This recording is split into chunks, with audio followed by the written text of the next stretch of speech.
Wow memory of the year. So अब चाहिँ हामी घर फर्किँदैछौँ। मैले यहाँ आएको यहाँको एभ्रिथिङ सबै कुराको भिडियो मैले युट्युबमा हालेको छु। सो सबैजनाले हेर्नु नभुल्नु होला। एकदमै बवाल छ भनौँ न जे होस्। सबैले भिजिट गर्नुहोस् मेरो युट्युब च्यानल र नयाँ हुनुहुन्छ भने लाइक कमेन्ट सेयर गर्नुहोस्। र यदि तपाईँहरूलाई भिडियो मन परेमा लाइक कमेन्ट सेयर गर्नु चाहिँ नबिर्सिनुहोस्। संसारभरि छाओस् यो हाम्रो देशमा पनि यस्तो राम्रो राम्रो भिजिट गर्नेको लागि चाहिँ टुरिज्म प्लेसहरू यति राम्रो राम्रो छ भन्ने कुरा चाहिँ विश्वले थाहा पाउनु पर्ने हुन्छ जस्तो मलाई लाग्छ। किनभने यो भनेको हाम्रो एउटा सबैभन्दा ठुलो सम्पत्ति हो।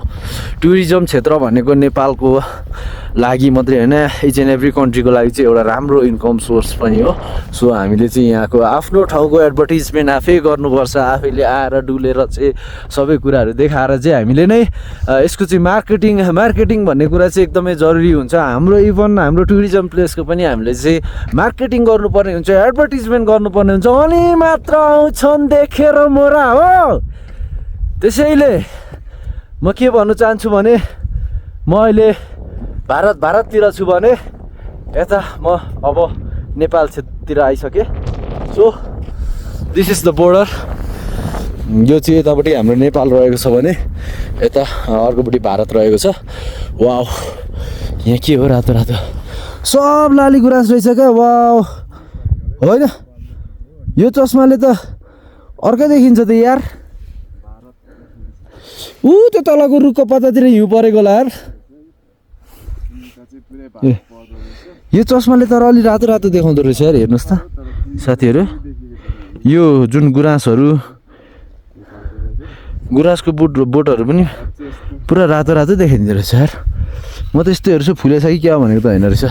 म तल कस्तरी छायाले छेकेर लगेर घाम बादलले।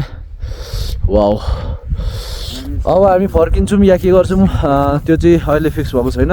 सो यस्तै भिडियोहरू आउनेछ। अब यहाँ हेर्नु सक्नुहुन्छ, यहाँ जति भिडियो गरे पनि गरिरहँ जस्तो लाग्छ क्या, जति फोटो खिचे पनि खिचिरहँ जस्तो लाग्छ क्या।